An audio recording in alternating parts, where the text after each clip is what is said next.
Olá, boa tarde. Nós estamos hoje aqui novamente com o webinar do Programa de Saúde Corporativa da Unimed Paraná.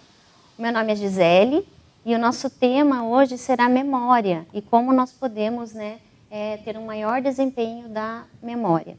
Antes de iniciarmos, gostaria de colocar que nós temos o chat, onde podem ser feitas perguntas durante todo o evento. E também, ao final, teremos uma avaliação e pedimos que todos possam colocar a sua opinião do evento ao final. Hoje estamos, então, com o Dr. Luiz Antônio da Silva Sá. Boa tarde, Dr. Luiz. Boa tarde.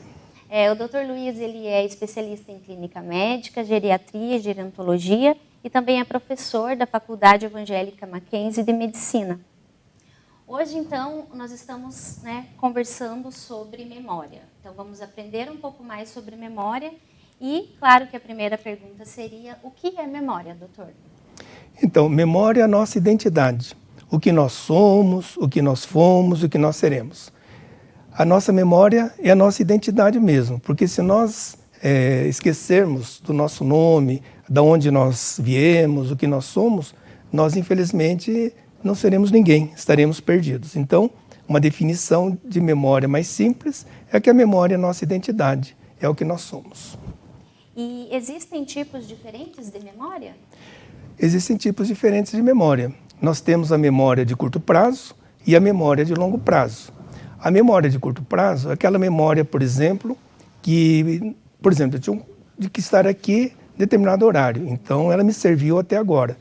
Depois não me serve mais. É aquela memória que você tem por curto espaço, você a realizando, você não precisa mais dessa informação. Você pode, dentro de curto prazo dessa memória, você pode lembrar o que jantou ontem, onde você esteve ontem, o que você vai fazer amanhã. São situações que se resolvem em curto espaço de tempo. Já a memória de longo prazo é a memória que você tem suas lembranças do tempo que era criança, jovem, não é? Sua formatura, sua vida em geral. É aquela memória que nós dizemos que é a memória cristalizada, aquela memória que está dentro de você. É aquela memória que você tem a sua memória pessoal, autobiográfica, digamos assim, não é? Que vem as suas lembranças pessoais. Aquela memória que nós chamamos como semântica, que é a memória que nós temos de fatos históricos, geográficos, do conhecimento geral da profissão de cada um. Então faz parte da memória semântica. E aquelas memórias de procedimento que a gente nem pensa para fazer, vai ligar um carro, você já sabe como ligar, vai andar de bicicleta, você não fica pensando como vai andar, se você já sabe. Então, basicamente, são esses dois tipos, a de longo prazo e a de curto prazo. E esses tipos, eles possuem fases, essas memórias? Para nós termos uma memória, nós temos que entender assim, como funciona a memória? Como que nós podemos resgatar uma memória? Primeiro, nós temos que ter uma informação. Essa informação, ela tem que vir desde que nós tenhamos também os órgãos do sentido perfeitos. Por exemplo, uma boa audição. Uma audição ruim prejudica muito a memória. Nós temos que ter uma visão boa. Não adianta você mostrar um panorama maravilhoso, uma paisagem, se a pessoa não enxerga, não vai poder descrever aquilo, não é? Então, e assim, os órgãos do sentido, gustativos, fala que a comida é muito boa, se a pessoa não sente aquele sabor, não vai poder descrevê-la, não é? Então, nós temos a informação que vem e que nós recebemos a informação, codificamos, porque nós recebemos muitas informações durante o dia. Nós a codificamos, registramos, armazenamos e ela fica numa gavetinha, digamos assim, esperando que a gente vá usá-la.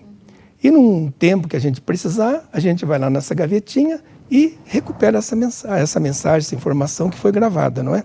Então, nós recebemos a informação, registramos a informação, armazenamos e depois nós fazemos a lembrança dessa memória. Fica numa gavetinha. E algo muito importante que a gente pode dizer desde já é que quanto mais nós usarmos a memória nessas gavetinhas, mais ela estará presente. A partir do momento que você usa pouco, você já não está... usou um tempo, já não está precisando mais dela, ela vai sendo esquecida. E às vezes a gente esquece mesmo. Vamos ter que muitas vezes, se precisarmos dela, que reaprendermos tudo de novo. E existe uma fase que a gente guarda mais essa memória? Que tipo de fase? Veja assim, as fases têm que trabalhar meio em conjunto, não é? Porque a partir do momento que você guardou, entre aspas, assim, numa das gavetinhas, ela fica lá. Então, e você vai resgatá-la quando você precisar dela. Então, é um processo contínuo, né, de você recebê-la, decodificá-la, registrá-la, digamos assim, armazená-la e resgatá-la quando você precisar dela. E a faixa etária, assim, de que tempo a que tempo é que eu tenho a memória de forma mais efetiva? Então, a memória de longo prazo é algo interessante, que as pessoas que já passaram, que já estão numa idade um pouquinho maior, as grandes lembranças das pessoas, elas se situam na faixa dos 10 aos 30 anos. É algo interessante, porque nessa faixa de idade é onde realmente acontece os maiores acontecimentos, não é? Os estudos, passou no vestibular, fez uma faculdade, namoro, casamento, filhos, muitas vezes acontece nessa faixa de idade. Depois dos 30 anos, em média, não é? Parece que os anos se amontoam e as pessoas não identificam muito. Então, as grandes lembranças da vida das pessoas, em geral, se situam entre os 10 e os 30 anos. E o que leva à causa da perda de memória, o esquecimento? Veja assim, essas causas de perda de esquecimento, principalmente nas pessoas mais jovens, digamos assim, antes de nós falarmos de pessoas mais idosas, embora o que eu vou falar represente também para elas, são umas doenças que nós consideramos como a tríade nefasta do século XXI, que são ansiedade, depressão e insônia. Essas três doenças, estando sós, ou separadas ou juntas, o malefício para a memória são muito grandes. Todas elas trazem um prejuízo muito grande à memorização. Por exemplo, se a pessoa dormiu mal, entre outros tantos problemas, afeta a memória. A pessoa fica irritada, já não está no bem dela, né? Concentração. Quem não dorme bem, no outro dia não é ninguém. Quando a pessoa está muito ansiosa, a pessoa fica naquela ansiedade e não lembra mesmo. Os pensamentos obstruem as informações. E a depressão, que é a doença que será, infelizmente, uma das mais proeminentes e talvez a principal causa de afastamento de trabalho em pouco tempo, essa deixa a memória realmente na pior maneira possível. O resgate de memória numa pessoa depressiva é algo muito complicado. E a falta de atenção, concentração, ou você não usar, né? Como o músculo, né? Quando você não usa, você vai ter um desempenho menor. A memória, da mesma forma, é assim? Assim também, porque veja assim, qual que é a grande situação para você memorizar? É você ter atenção. Se você não tiver atenção naquilo que está fazendo, se você não estiver focado naquilo que está fazendo, você não vai memorizar. Ah, mas tem gente que faz 3, 4 coisas ao mesmo tempo. Tá, tudo bem. Mas será que ela faz as 3 coisas tendo exatamente o mesmo grau de atenção e o mesmo grau de concentração? Às vezes a gente duvida disso, não é? Então, quer dizer, primeiro foco realmente é a atenção e a concentração naquilo que está fazendo. Se você estiver atento, a tua chance de gravar é muito maior. Segundo, você falou do desuso. A nossa memória, o nosso cérebro, não é um músculo, mas funciona, mal comparando, como se fosse um músculo, digamos assim. Porque à medida que você estimula seu cérebro, você tem muito mais chance de memorizações, de ter um cérebro saudável e um corpo saudável também. Da mesma forma que quem tem uma musculação constante, o músculo fica mais proeminente, a mesma coisa funciona no nosso cérebro. Se nós tivermos realmente um estímulo maior, o nosso cérebro certamente vai funcionar melhor também. Não é? E quando a gente tem aqueles brancos, né? Que acabei esquecendo algumas coisas ali de determinado assunto ou tarefa que eu tinha que fazer. É preciso, assim, se preocupar já com esses pequenos brancos que vão surgindo durante o nosso dia a dia? Veja assim, o branco, ocasionalmente, faz parte de todos nós. Ah, puxa, como é que é o nome daquele cantor, daquele filme, daquele ator, daquela pessoa? Quer dizer, você esquece, naturalmente, algum nome. Mas quando você estiver num momento mais tranquilo, à noite, no outro dia, aquilo vem naturalmente. Puxa, como é que eu esqueci? Eu sabia tanto disso, não é? E isso é uma coisa interessante, que quando você quer lembrar, se você quer falar, você fica mais ansioso. Quanto mais ansioso, menos você vai lembrar. Então você vai lembrar quando num determinado momento, que você estará muito mais tranquilo. Então, quer dizer, essa questão do branco, quando é ocasional, como acontece com todos nós, faz parte da nossa vida. Ele passa a ser preocupante quando a pessoa já tem uma idade um pouco maior e passa a ser uma constância, não é?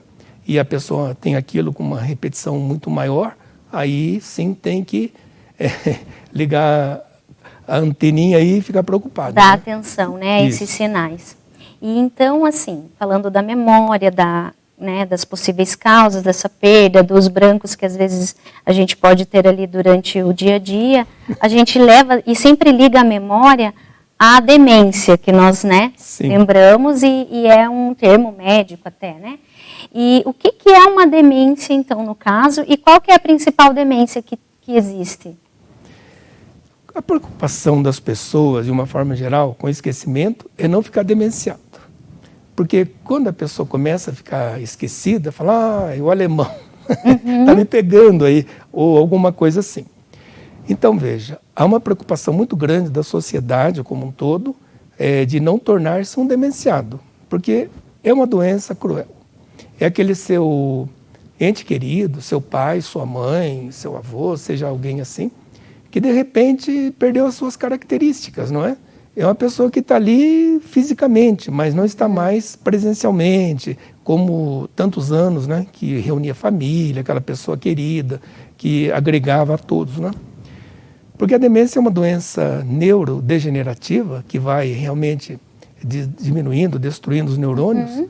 É uma doença crônica progressiva que vai levando a uma série de alterações, a memória em particular, digamos assim, e a pessoa vai perdendo a capacidade das atividades de vida diária, né, que fazia naturalmente as coisas do dia a dia, acaba não fazendo mais.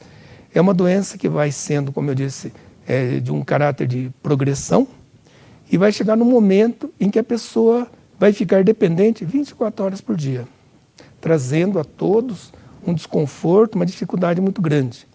E nós sempre dizemos que uma demência, no caso a mais comum, já respondendo a sua pergunta, que é a demência da doença de Alzheimer, ela é responsável por mais de 50% de todas as demências. Nós temos aproximadamente uns 80 tipos de demência, não é?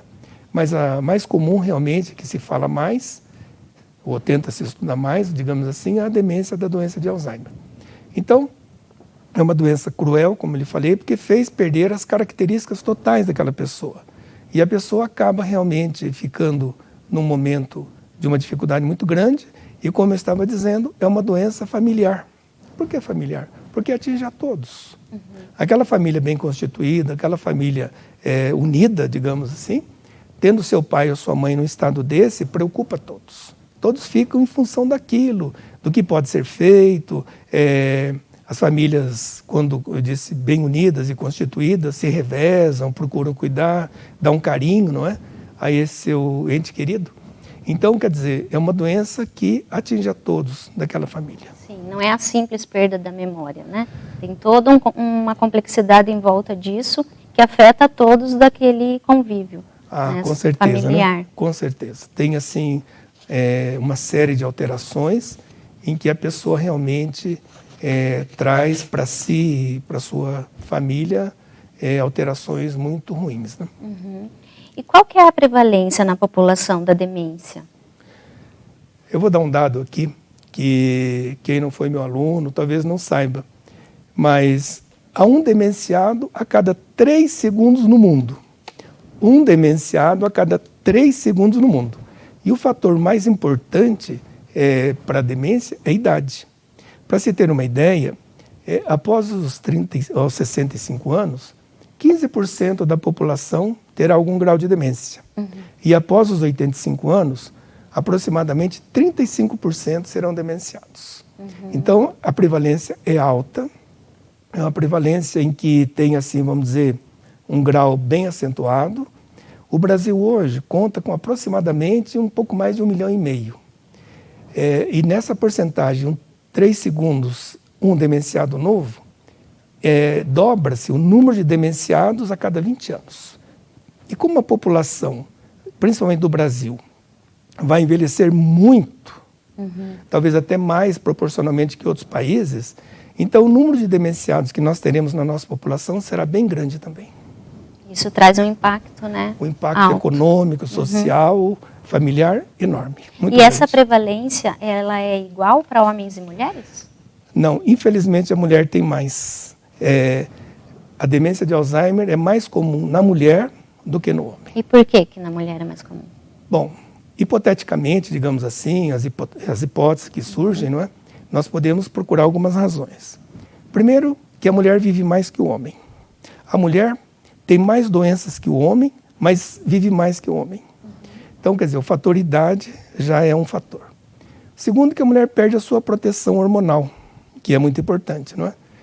E terceiro, e talvez dos mais importantes, independente também, mais um fator que a gente pode citar, é que a mulher é mais depressiva que o homem, na razão de 2 mulheres para cada homem. E a depressão pode ser uma das causas de demência. Mas o fator que eu queria dizer que é muito importante também é que a mulher é o ser mais importante que tem na Terra. Isso, com certeza. Ela é tão importante que ela aceita para si uma série de encargos. Então, ela é mãe, ela é filha, ela é esposa, ela tem que ver a casa, ela tem seu trabalho profissional. Então, ela se divide em várias funções, funções estressantes. Então, ao longo da vida dessa mulher, ela juntou muito estresse, muita ansiedade. Quer dizer, juntando esses outros fatores hormonais, idade, pode ser realmente que a junção dessas situações façam com que a mulher seja ela, na demência, mais comum na mulher do que no homem. E como é que se faz o diagnóstico da demência? Existem exames ou é uma consulta médica? O diagnóstico de uma demência, inicialmente, é essencialmente clínico. Tem que ser um médico competente, que entenda do assunto, não é? Se ele for competente, independente da sua especialidade, mas ele tem que ser competente naquele assunto para ele saber diagnosticar se aquilo realmente é um quadro demencial ou não é. E o médico pode, sim, depois disso, ele ter, vamos dizer, o auxílio dos familiares, dos cuidadores, que trazem as informações, não é? Olha, o meu pai, minha mãe está agindo assim, está agindo daquele jeito. Porque, às vezes, em pouco tempo que você vê o paciente, meia hora, 1 hora, talvez não seja tão suficiente para você já ter uma ideia do que se passa na casa dele, não é? Então, o exame clínico, o atendimento clínico com as informações da família, no caso, são muito importantes. E esse exame pode ser, vamos dizer assim, complementado com testes neuropsicológicos, alguns exames de sangue e alguns exames de imagem, do tipo ressonância magnética ou algo nesse sentido, que pode, vamos dizer assim, nos dar uma ideia do diagnóstico mesmo, né? Porque o diagnóstico mesmo, infelizmente, é pós-morte só, né? Sim. Você tem a possibilidade, é possível, provável, e para chegar ao diagnóstico definitivo. Mas o diagnóstico, basicamente, é o diagnóstico clínico. Depois, com os exames complementares que podem afastar outras doenças, não é? Saber se realmente essa demência comprova-se que pode ser uma demência do tipo de demência de Alzheimer, não é? Ou uma diferente dessas. E aí, nesse sentido, o familiar ele é bem importante, né, para esse histórico clínico com o médico, de contar como as coisas estão acontecendo, para que o médico possa fazer a avaliação. É muito importante, não é? Porque essas questões, por exemplo, que sucedem quando a pessoa está se demenciando, quem sofre, quem vê isso, é realmente quem convive com esse idoso, no caso. Né? Nós estamos falando de idosos já, né? Porque a demência é rara, abaixo dos 60 anos. Pode até com 30, 40 anos, mas é raríssimo. E aí é um fator hereditário muito forte, né? As demências mais comuns que a gente considera são essas a partir dos 60 anos. E aí, culturalmente, a gente tem a percepção do esquecimento. Quando se fala de Alzheimer, a pessoa pensa no esquecimento. Todo esquecimento é Alzheimer? Não todo esquecimento é Alzheimer, porque é como eu estava dizendo, né? E aí vem algo que eu queria complementar, que eu, por exemplo, de origem interiorana, desde pequeno você via alguém envelhecendo, esquecido, e a pessoa dizia, está caduco, ficou caduco. E aceita aquilo como um fato normal, como se aquilo fizesse parte da velhice, coisa que não é. Mas aceitava-se aquilo, o fulano lá já está caduco. Então nós sabemos que não é bem isso. Então veja, respondendo a sua pergunta, nem toda demência é demência da doença de Alzheimer. O que nós temos que lembrar inicialmente é que nós temos algumas fases anteriores que a gente vai ter que diagnosticar. Nós temos o declínio cognitivo subjetivo, onde a pessoa se acha esquecida. Isso pode ficar naquele parâmetro ali, pode melhorar de acordo com algum tipo de tratamento e pode evoluir até para um comprometimento cognitivo leve. Esse comprometimento cognitivo leve, ele seria, vamos dizer assim, um meio termo entre o normal, ou esse declínio cognitivo subjetivo, e um estado demencial. Esse declínio cognitivo leve, a pessoa tem esquecimentos, tem algumas ações estranhas, mas pode estacionar, pode melhorar, e em 40% pode evoluir para a demência de Alzheimer. Então veja, mas está esquecida, mas não é uma demência ainda consagrada. Além do que, nós temos doenças, tipo depressão, por exemplo, que confunde muitas vezes com a demência, não é? A pessoa está depressiva e é um diagnóstico que você tem que fazer, um diagnóstico diferencial muito importante, se a pessoa é um depressivo ou se a pessoa é um demente. E nesse caso, as pessoas que têm dificuldade auditiva, por exemplo? Então, cada vez que se estuda mais, você vê que a questão auditiva é muito importante no estado demencial. Se a pessoa não cuidar da sua audição, ela tem realmente uma probabilidade de, no futuro, além de ser depressivo, né, porque muitos que não escutam entram num grau de depressão e podem entrar, com certeza, no estado demencial. Porque lidar com uma pessoa com uma acuidade auditiva baixa é difícil para a família, porque ficam gritando, não se entende, se irritam, e esse surdo ou quase surdo, ele se isola porque já não entende muito, diz que entendeu, mas não entendeu. E isso sim pode levar a um problema sério, depressivo e futuramente, quem sabe, um estado demencial. E como que nós, familiares, podemos perceber esses sinais de demência? Né? Tanto na nossa família, às vezes até mesmo com amigos e pessoas que estão no nosso convívio frequente.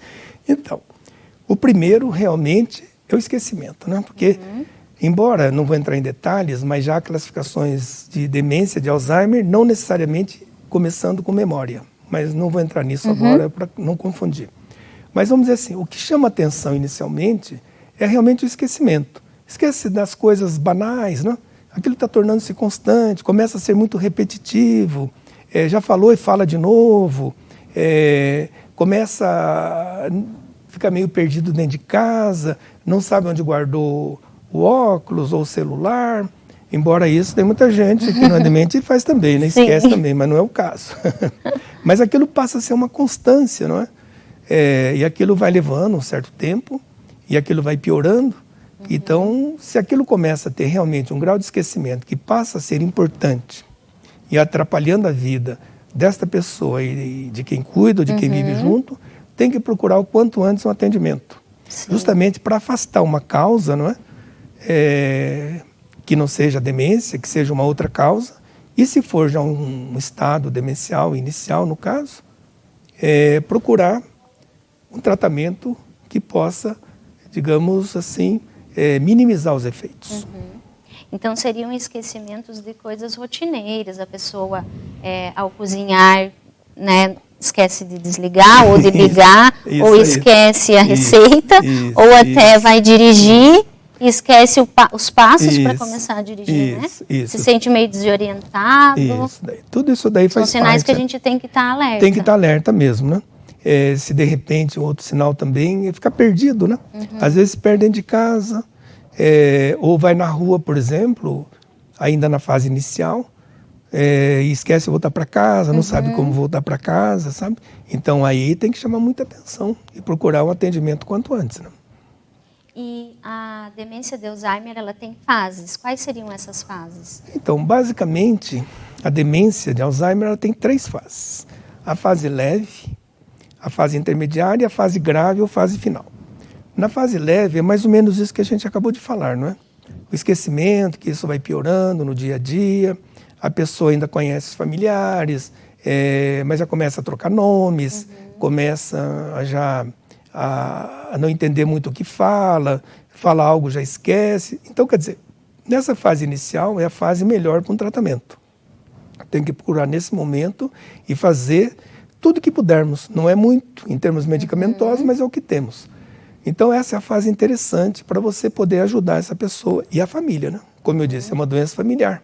Você, atuando nesta fase, você pode já orientar a família, já pode fazer aquilo que será muito importante no futuro próximo, quando essa pessoa, infelizmente, caminhar por uma fase diferente, que já seria intermediária, onde a pessoa já fica agitada, já não conhece mais as pessoas, é muito comum delírio, é muito comum alucinações, né? A pessoa começa a conversar com a parede, tem alguém que está aqui, sente cheiros, ou a pessoa, por exemplo, suspeita que está sendo roubado, fala que aquela pessoa não é sua filha, que o marido está traindo, a mulher está traindo, quer dizer, começa a entrar em ideias delirantes, faz parte dessa fase, digamos assim, né? Com pioras dos sintomas que já vinham vindo, não é? Sintomas motores, sintomas de execução, né? Ó, pega esse copo, põe ali, não faz, não é? E nessa fase já pode acontecer também já incontinência fecal, incontinência urinária, e caminha-se para a terceira fase, que é a fase grave, a fase final, onde a pessoa vai se definhando muitas vezes, o aprendizado é muito difícil, aí já apresenta dificuldade de deglutição, dificuldade de falar, a pessoa fica apática, muitas vezes muito acamada, e aí propicia úlceras de decúbito, pneumonia, e muitas vezes vem até falecer de uma pneumonia ou de alguma coisa assim, sabe? Sim. Então a pessoa vai, infelizmente, se definhando, vai definhando, e vem, digamos assim, o final, né? E aí vem uma situação que é preocupante, porque as pessoas perguntam, quanto tempo leva uma demência? Quanto tempo a pessoa fica assim? E é um prazo muito diferenciado, porque pode ir de 4 a 20 anos. De 4 a 20 anos. Claro, nas 3 fases, não é? Uma pode durar mais um pouco, menos um pouco, depende da resistência da pessoa. E você ter um familiar seu, alguém assim, 20 anos, é uma carga bastante grande para que a pessoa possa realmente ter os cuidados necessários. E vem uma coisa assim, que é muito importante, que, por exemplo, a pessoa é saudável de corpo, a pressão dele é boa, não tem grandes problemas de colesterol, de diabetes, mas a cabeça não funciona. É aquela pessoa que tem uma resistência já natural que pode durar muito tempo. Só que não funciona, a cabeça dela, infelizmente, está totalmente fora. E aí, percebendo então, né, a gente sabendo que a memória é um dos primeiros sintomas, existem diversas demências, a duração do Alzheimer ela é longa, se a gente for considerar.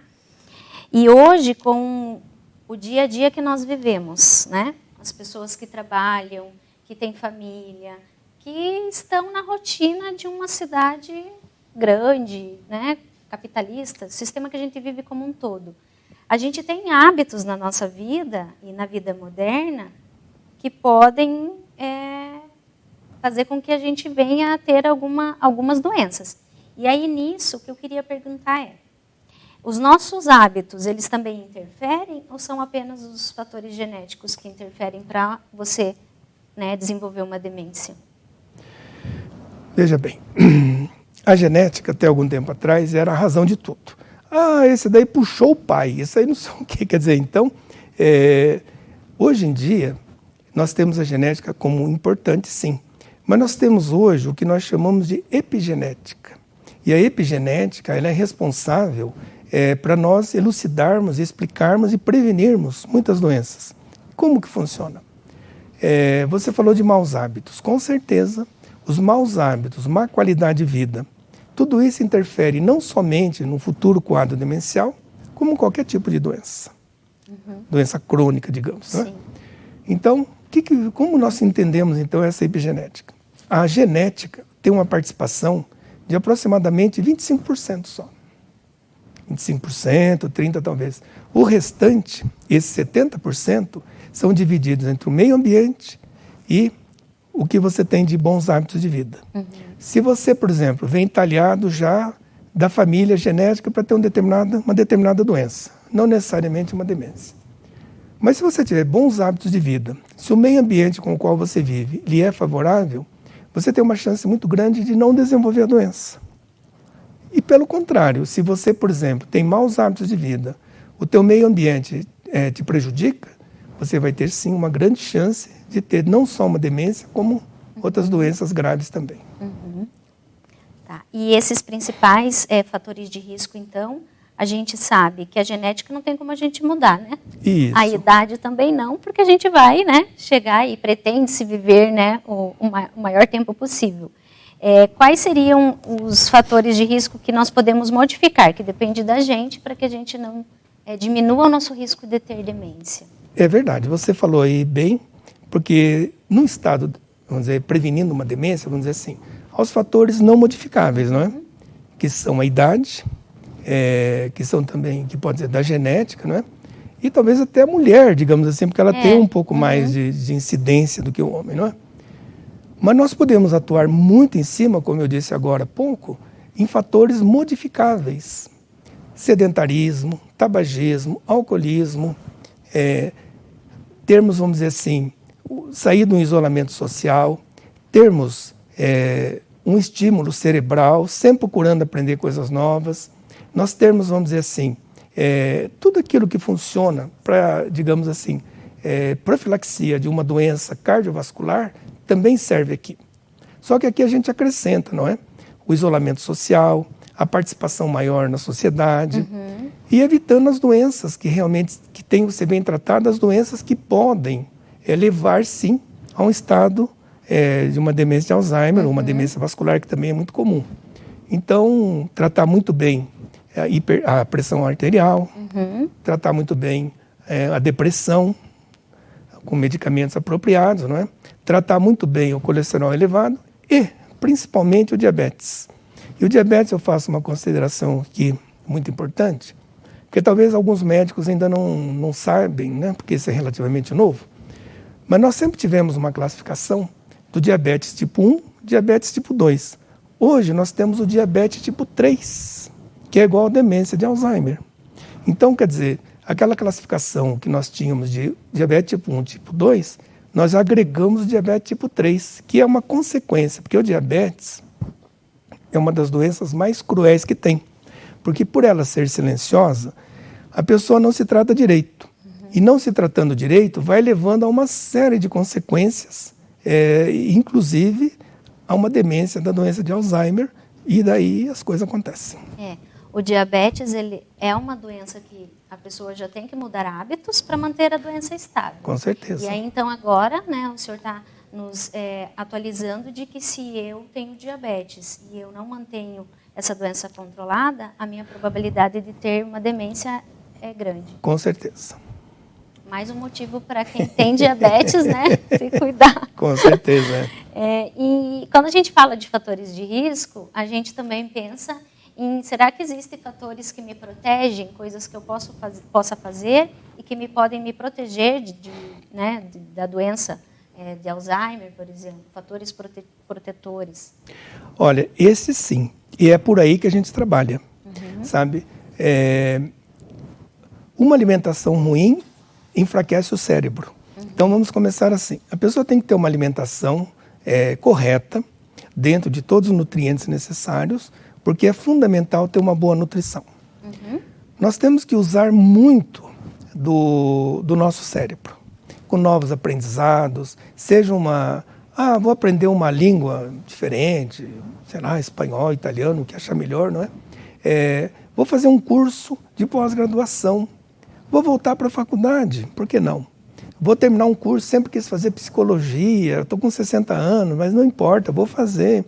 Sabe, se envolver em atividades socioculturais, participar de grupos. Nesse momento de pandemia é um pouco difícil falar nisso, mas com a graça de Deus isso vai passar e as pessoas vão entender o que eu estou falando. Se envolver em atividades filantrópicas, né? Em voluntariados, tudo aquilo que puder trazer uma satisfação pessoal, fazendo bem a outras pessoas, tudo isso é importante, não é? Então, usar seu cérebro em toda dimensão que ele pode nos proporcionar. E nunca esquecer, exercício físico. Exercício físico talvez seja o melhor remédio para qualquer doença. Para qualquer doença. Só que o exercício físico ele tem que ser disciplinado. Você tem que, por exemplo, ir numa academia ou caminhar, seja o exercício que você escolher, nadar, você que escolhe. Mas fazer com disciplina e constante, não é você caminhar hoje, amanhã choveu, está frio, não vou, e a coisa passa. Você tem que exigir do seu corpo. Tudo que nós precisamos, vou deixar bem claro, tudo depende de nós. Depende de nós. Não adianta esperarmos a pílula mágica, que aquele comprimidinho vai nos deixar assim, maravilhosa, e não precisa mais fazer dieta, não precisa fazer exercício, não precisa fazer nada. Isso não existe. O que existe realmente é nós nos disciplinarmos e fazermos o que é correto. Exatamente. E até, quando a gente falou de saúde mental no outro webinar, a gente percebeu que muitas das atitudes para que a gente se mantenha equilibrado dependem de nós mesmos. Só de nós. Mais uma vez, o senhor ressalta isso. Então, o que fica assim, né, em referência a esses fatores protetores é uma alimentação equilibrada, e que daí, quando a gente fala disso, sem excesso de alimentos industrializados, refrigerantes, açúcares, gorduras, né?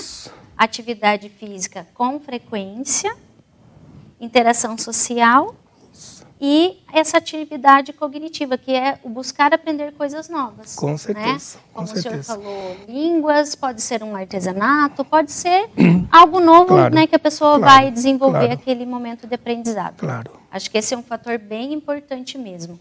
E aí, quando a gente fala, né, dos fatores, falamos dos fatores de risco, fatores protetores, vem aquela pergunta que eu creio que nós, enquanto profissionais de saúde, nós queremos, mas quem tem também pessoas na família que tem essa doença, que é o Alzheimer, é saber se essa doença ela tem cura ou se, né, como que tem que ser esse tratamento para uma doença que ainda não tem uma cura.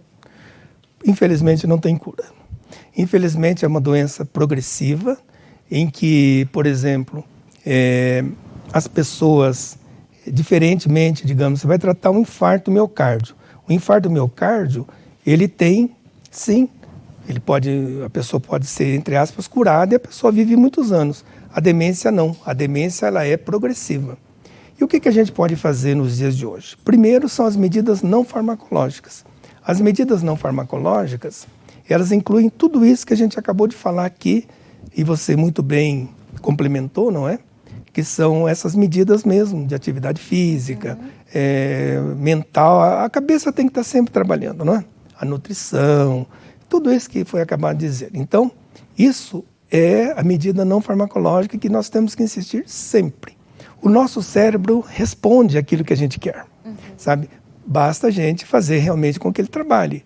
Na medida que ele for ficando encolhido, vai piorando cada vez mais. E nós temos a parte medicamentosa, que nós dizemos assim, são medicamentos sintomáticos que valem por um tempo. Eles fazem com que os efeitos de uma demência, não é? Por isso que a gente tem que começar o quanto antes, sejam minimizados e os efeitos nefastos, digamos assim, de uma demência, numa fase mais avançada, sejam mais prorrogados. Então existe uma medicação, não é para cura, mas pode trazer algum benefício, pelo menos durante algum tempo, para esse paciente.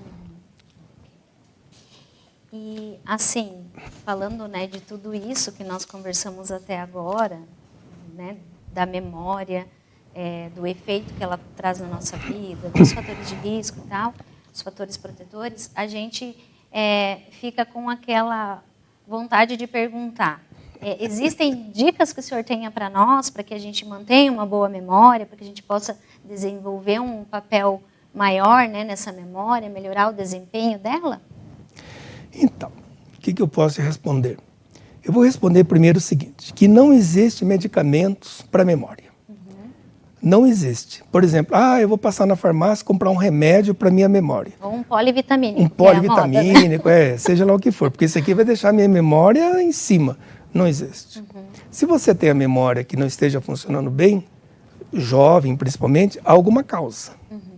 E dentre as causas são aquelas que nós já citamos anteriormente, não é? Então, procure ver realmente o que está acontecendo. Se você está muito estressado, está muito ansioso, depressivo, não está dormindo bem, procure ver a causa, não é? Porque realmente não existe um medicamento específico. A melhor maneira realmente de você manter a sua memória boa é exercitando.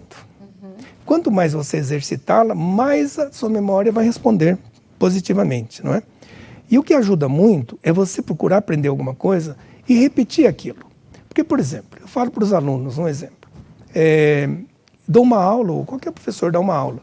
Se o aluno ouviu aquela aula e guardou lá e não pega mais aquilo, não vai gravar. Você vai aprender por repetição. Você tem que ver aquilo uma vez, 2 vezes, para memorizando e guardando aquilo. O nosso aprendizado é pela repetição. Aí você vai conseguindo fazer com que você tenha realmente uma memória muito mais, digamos assim, armazenada e pronta, ela está viva ali. A hora que você precisa, só buscá-la que ela vem na hora para você. Então, esses são os conselhos básicos. O restante, o que nós temos que lembrar é justamente tratar das doenças corretamente, como nós já falamos há pouco, né? Pressão alta, colesterol, depressão, diabetes, né? Que nós tínhamos falado há poucos minutos. Os exercícios cerebrais, de uma forma geral, e aí vale tudo. Vou fazer Sudoku, caça-palavras, vou fazer algum outro tipo de desenho. Quebra-cabeça. Palavras cruzadas não é muito bom. Para a memória recente não é. Porque a palavras cruzadas, ela representa o que você já tem armazenado. E a grande queixa é a memória recente que se perde, não é? Então, tudo aquilo que você puder fazer de um curso novo, artesanato, vai aí numa instituição que oferece tantos cursos diferentes, não é? Então, tudo que você puder fazer. E você ter realmente essa disciplina no exercício físico. Isso é fundamental, porque se você fizer isso, você vai ter realmente essa possibilidade. E uma coisa muito importante, vencer o sedentarismo. Vencer o conforto da zona de conforto. Porque as pessoas acabam se acomodando naquela situação. Sentam no sofá e espera que o mundo mude, sabe? Einstein dizia que você não pode esperar um resultado diferente se você age sempre igual. Então, se você não faz nenhum tipo de movimento para mudar a sua vida, você não vai conseguir. Porque nós sabemos que a rotina maléfica, ela é a ferrugem do espírito, é a ferrugem da alma, é a ferrugem do cérebro. Então, quer dizer, se você não mudar a tua rotina, você vai ficar enferrujado. E eu queria dizer, não sei se você tem mais alguma pergunta, mas uma consideração, posso dizer quase que final, em que todos nós em nossa vida, nós temos que ter um sentido de vida. O sentido de vida faz não só nossa memória trabalhar melhor, como todos nós. Planejar uma viagem, curta ou longa, conhecer o lugar que você vai visitar, sonhar com a viagem, sonhar com uma casa nova, ter os seus projetos de vida e viver em função disso. Porque você está sempre trabalhando a sua memória. Você vai fazer uma viagem internacional, conheça melhor o país que você vai visitar, a sua geografia, a sua história, os monumentos, seja lá o que você quiser ver. Ou se for uma viagem curta, saiba onde você vai. Então tenha sempre esse propósito ou esse sentido de vida. E isso vai te deixar muito mais animado, juntamente com tudo isso que a gente acabou de falar de dicas aqui. E com certeza a sua vida, não só na sua memória, mas como um todo, a sua vida será muito melhor. Muito bom, doutor Luiz. A gente tem algumas perguntas aqui, então, que foram enviadas pelo chat. Gostaria de relembrar da avaliação, que também vai ser colocada ali no chat, para vocês poderem dar suas sugestões. E aqui, uma primeira pergunta é até alguma coisa que a gente já conversou, mas se o senhor quiser ressaltar algum item, a minha família tem histórico de Alzheimer e demência. Posso ter as chances de desenvolver o mesmo problema? Tudo pode, né? A medicina não é uma ciência exata. Tudo pode, mas como nós falamos já agora há pouquinho, você pode não ter também, desde que você siga basicamente o que foi dito aqui. O fator genético é importante? Numa porcentagem pequena, porque o Alzheimer não é uma doença hereditária. Você traz traços genéticos, como você traz de outras doenças. Agora, cabe a você ter condições de desenvolvê-la ou não. Se você realmente tiver todas essas dicas, tudo que foi dito aqui, as suas chances serão muito menores, mesmo tendo em sua família algumas pessoas já demenciadas. A segunda, a leitura melhora a memória e a saúde mental em relação à demência? Melhora muito, mas aí tem um detalhe que eu quero esclarecer. Eu tenho pacientes que dizem que lê um livro por semana, nem tanto, mas um livro por mês. Mas se você perguntar, não sabe que leu. Então nós temos uma dica, um macete para que funcione assim. Você vai ler um livro? Então você leia com atenção. Você leia uma página, 2 páginas, 3 páginas, não é? E dá uma paradinha e vê o que você leu. Senão você já está na página 100, já apareceu um personagem novo, você nem sabe onde que ele apareceu, olha, de onde veio esse cara aqui? E você deixou, passou batido lá atrás, na pressa de ler, na ânsia de ler, você acabou não prestando atenção. E eu sempre peço aos familiares de uma pessoa de mais idade, embora a leitura vale para qualquer idade, mas vamos supor que uma pessoa de mais idade, pessoas que dizem que lê muito, pedir para contar o que leu para o familiar, o resumo, seja do capítulo, seja, digamos assim, do livro todo, que conte. Porque senão a pessoa lê aquilo e vai ver que nem entendeu direito, nem sabe transmitir aquilo. O mesmo vale se a pessoa assistir um filme, se a pessoa assistir um teatro, se a pessoa assistir uma novela. Entendeu? Que a família procure perguntar para essa pessoa, mãe, pai, sei lá, o que você leu? O que você assistiu? Resuma. E já deixa, vamos dizer assim, ó, amanhã eu vou passar aqui e eu quero que você me conte o que aconteceu ontem à noite. Entendeu? A família é importante nesse momento. Muito importante, né? Muito importante. A família tem que estar ali justamente incentivando e cobrando, né? Porque se não cobrar também fica assim mesmo. E como o senhor falou no início, a interação social é muito importante. Muito importante. Se a pessoa, né, vamos supor que não consegue, não tem alguém para ela contar ali com frequência, talvez ela anotar tópicos, pontos principais que ela acha do livro, né? Pode ser uma opção quando não se tem, né, com exatamente. quem conversar. É porque, veja assim, o idoso tem uma característica muito ruim, né? Que é muito solitário, né? E uma das coisas que a gente tem que evitar, que faz parte também da prevenção, é o isolamento social. Porque o isolamento social faz a pessoa conversar cada vez menos, falar cada vez menos, pensar sempre as mesmas coisas, não é? E aí eu pergunto para algumas pacientes, mas a senhora conversa? Ah, converso com meu cachorrinho, meu gatinho o dia inteiro. Com minhas plantas, minhas né? plantas, é. Só que isso, infelizmente, não é a mesma coisa. Não tem reciprocidade, não é? E aí vem mais uma coisa que eu queria deixar claro aqui. Por exemplo, a questão familiar. Não existe nada mais importante do que a família. A família realmente é o grande eixo da sociedade e tem que ser valorizada. Mas quando moram, por exemplo, um casal de idosos, ou um filho, filha que trabalha fora, a conversa deles é muito parecida.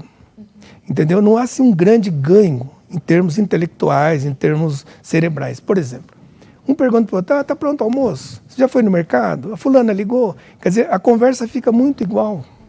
Se os dois não têm uma ocupação extra, vamos dizer assim, social, né? Extra casa, digamos assim, que possa conversar com outras pessoas, que possam estudar, que possam também conversar num nível um pouquinho diferenciado. Sim. Entendeu? Sobre coisas diferentes. Coisas diferentes, porque a pessoa vai se acomodando. Esse é o grande problema.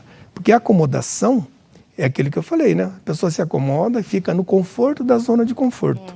E daí não evolui. Fica sempre na mesmice ali, não é? E aí até tem aqui uma pergunta que fala da questão da ansiedade e da depressão, né? Que elas prejudicam a memória. Sim. Porém, os medicamentos para tratar essas doenças também não prejudicam a memória? Também prejudicam, como, por exemplo, o remédio para dormir. Tem remédios que faz a pessoa dormir, mas muitas vezes deixa a pessoa um pouco embotada, a pessoa fica um pouco grogue, até amanhece, assim, dependendo do tipo de remédio, não é? E a pessoa pode realmente atrapalhar. Uma das causas realmente da memória não ser 100% pode ser algum tipo de doença, como nós já falamos, como também alguns tipos de medicamentos, entendeu?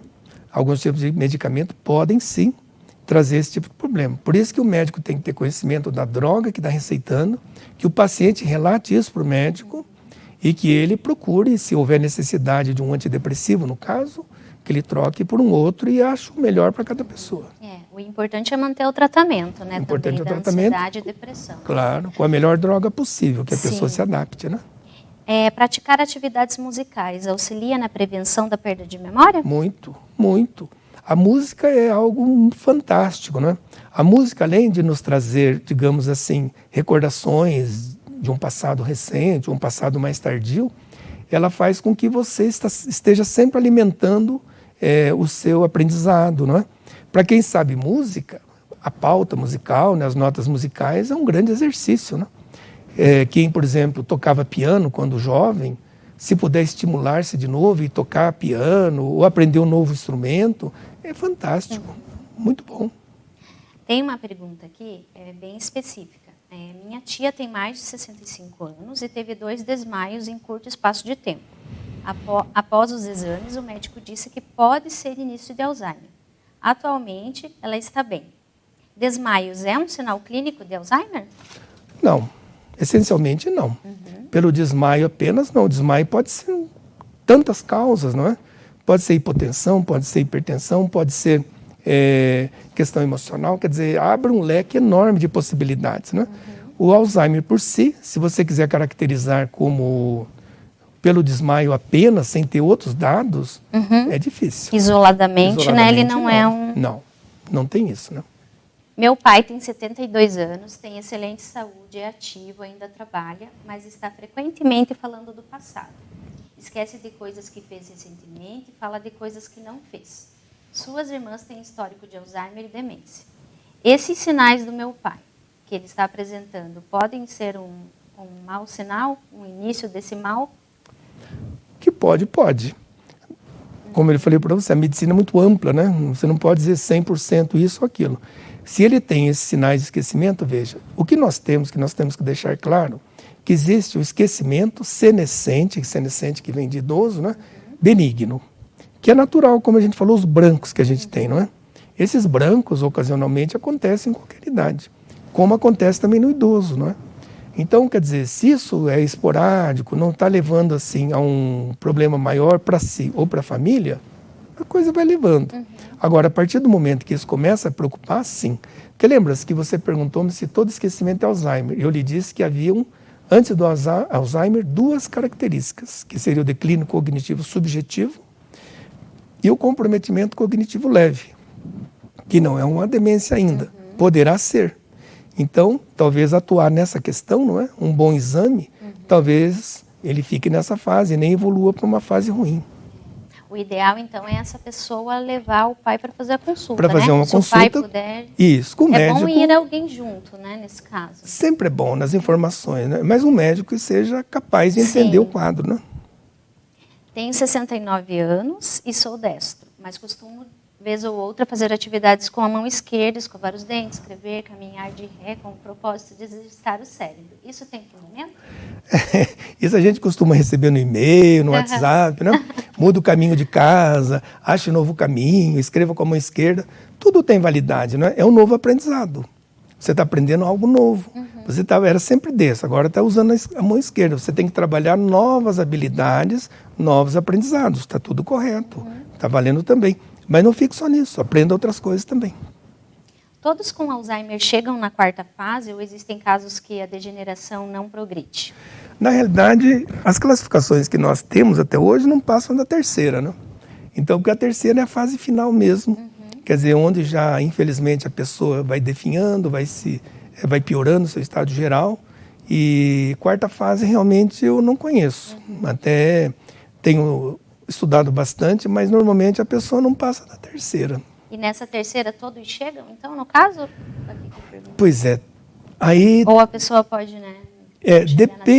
Depende das condições da pessoa. Por exemplo, a pessoa era hipertensa, uma pressão arterial muito alta. E, de repente, na 2ª fase, tem lá um AVC, uma doença mais grave, pode morrer antes. Pode adquirir uma pneumonia, porque normalmente já são pessoas de mais idade, pode ter um tipo de infecção diferenciada, seja lá o que for, e não chegar na outra fase, morreu antes, como se diz, não é? Então, quer dizer, mas se for a evolução natural da doença, ela vai passar pelas 3 fases, né? Meu avô materno foi diagnosticado com Alzheimer. Minha mãe tem 59 anos e algumas vezes, durante um assunto qualquer, esquece o nome de pessoas ou material e fica muito nervosa, piorando a situação. É correto completar a frase e falar o que foi esquecido? Auxiliar a resgatar a memória é correto? Muito correto. Veja assim, o macete que a gente dá nas consultas ou em palestras, é que, por exemplo, uma maneira de auxiliar, primeiro tem que ver a sua mãe como ela está. Se ela não está depressiva, se ela não está ansiosa, se o sono dela está bom, isso faz parte muito do quadro, sabe? Agora, o que assusta muitas vezes é realmente ter um familiar que teve. Você acha que vai ter também. E você coloca aquilo na cabeça e você pode desenvolver, vamos dizer, um quadro que simule muitas vezes uma demência como essa, não é? Mas o que ela perguntou, e eu vou responder, é fundamental. Por exemplo, você coloca o nome de um animal, um camelo, por exemplo. Que bicho é esse, mãe? Fica ali e tal. É camelo. Você está entendendo? Então, você dar as primeiras sílabas é fundamental. Faz com que a pessoa trabalhe. É só em último caso é que você fala camelo, entendeu? Procure, vai falar o nome de um bicho, por exemplo, põe uma fotografia de um bicho, ou de alguém, ou de um parente, né? Pega lá o álbum de fotos. Esse aqui é o tio quê, mãe? É o tio Juvenal. Uma coisa assim, entendeu? Quer dizer, então, isso sim, vale muito, né? Mas voltando nessa questão genética, isso é uma questão que assusta as pessoas. Sim. E aí vem o seguinte, você pode fazer um teste genético. Existe lá uma proteína que você pode fazer e você vê lá que tem. Seu familiar teve, você fez lá um teste genético, putz, eu estou com essa proteína. E daí? É uma apolipoproteína. Como é que vai ficar a tua vida? Você ter não é segurança que você vai desenvolver uma demência. Mas você vai ficar vivendo a vida toda na sombra dessa doença. Ou pode ficar ansioso, que daí pode ser que leve, né? É isso aí que é o problema. E aí até aqui, como ele ajuda a mãe a lembrar, é uma forma de diminuir a ansiedade quando ela não está lembrando daquela coisa, né? Claro. Ajudá-la sempre. E insistir sempre com exercício, com coisas assim, não é? Temos mais 2 perguntas. Quando sabemos que a mente está estafada, cansada, né? Como nós sabemos? Isso é de cada um, né? Vamos dizer assim, é o limite de cada um, não é? Vamos dizer assim, você ter um limite quando você acha que já não está dando conta mais. Você tem tantos afazeres, você tem um estresse tão grande, não é? Que você não aguenta mais. E eu sempre digo que tem mais uma questão muito séria, que está sendo muito comum hoje, que é a síndrome de burnout. Que é onde a pessoa realmente já não dá mais conta, não está satisfeito com o trabalho, esgotamento mental, quer dizer, e é muito comum, e isso será cada vez mais comum, esse tipo de esgotamento que nós chamamos como burnout. Deficiência de vitamina B12 pode levar a um quadro de demência? Então, pode sim, nós não tivemos tempo de falar sobre isso, mas nós temos demências que são tratáveis, digamos assim, e não evolui a demência de Alzheimer, né? São as demências que a gente considera com tratamento. Entre essas, quando você vai fazer assim, uma bateria de exames, você tem que pedir dosagem de vitamina B12, dosagem de tireoide, né, do hormônio tireoestimulante, porque essas duas doenças, o hipotireoidismo e a deficiência de vitamina B12, muitas vezes pode confundir com o estado demencial. E se você tratar corretamente essas duas deficiências, digamos assim, a pessoa pode viver perfeitamente bem. Entendeu? Tranquilo. Mas muito boa a nossa conversa. Obrigado. Espero que tenha sido satisfatório para quem ouviu, quem viu. E agradeço a oportunidade que a Unimed do Paraná colocou, né, para que a gente pudesse dizer alguma coisa. Espero que alguém tenha aproveitado, não é? E fico à disposição no meu consultório, se eu puder ser útil. Nós que agradecemos a sua presença, gostaria de reforçar a avaliação para que todos possam colocar suas sugestões. E hoje aqui a gente aprendeu, então, que a memória é a nossa identidade, que existem fatores, né, de risco, que nós temos que modificar os nossos hábitos de vida para evitar, né, perdas de memória que levem a uma demência. Existem fatores protetivos. E o principal é manter o sentido da vida, os objetivos, né, Dr. Luiz? Com certeza, com certeza. Muito obrigada, valeu muito a pena a nossa conversa. Muito obrigado. Até mais, pessoal.